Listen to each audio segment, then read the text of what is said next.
L'œuvre qui a été acquise en 2017 par le Fonds départemental d'art contemporain se nomme Puitch. Alors Puitch, ça fait écho à la serpillière. Serpillière, un nom hypothétique d'une serpillière humide jetée à même le sol, et on peut imaginer ce son Puitch. Donc c'est un nom inventé. C'est une œuvre qui a été exposée en 2015 au Centre culturel Colombier à Rennes, et qui m'a permis de développer un travail autour du moule mou.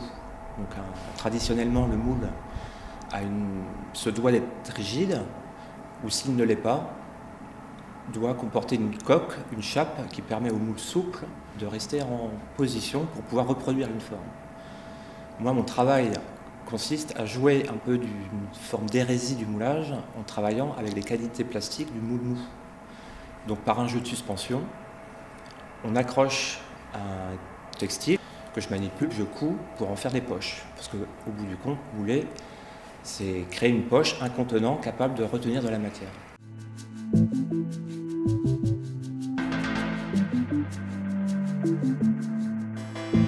Ces 4 petites sculptures sont disposées sur un socle en médium blanc, d'1,20 m par 1 m sur une épaisseur de 10 cm. Et ce socle a la particularité d'être creux. C'est un socle creux pour donner la sensation du trou. Sur ce socle en médium blanc, il y a un caillebotis galvanisé de la même taille qui est disposé dessus, que l'on trouve dans l'espace public, et l'on trouve notamment au niveau des robinets. C'est une grille, enfin c'est ni plus ni moins une grille. Et les 4 petites sculptures viennent s'organiser dans cet espace que délimite ce dispositif.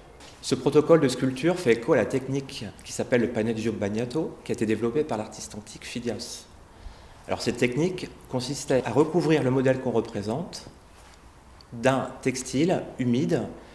Alors ça permettait au textile de pendre et de révéler à la surface du tissu en fait les parties de l'anatomie du corps.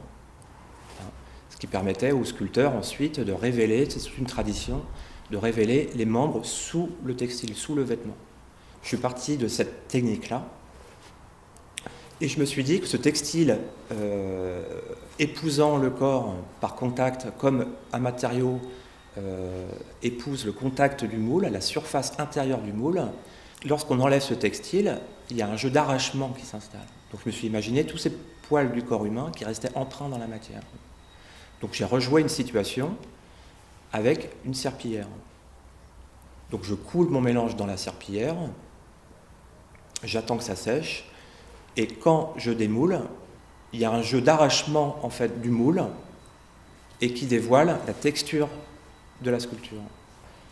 Parce que la sculpture, c'est un corps volume dans l'espace, mais c'est aussi un corps grain de peau, surface, texturé, comme la surface de la peau du corps humain. Donc c'est pourquoi la serpillière, il y a toute cette idée en fait de la serpillière qui fait le ménage et qui se retrouve à un moment donné solidifiée par toute cette matière qu'elle ramasse.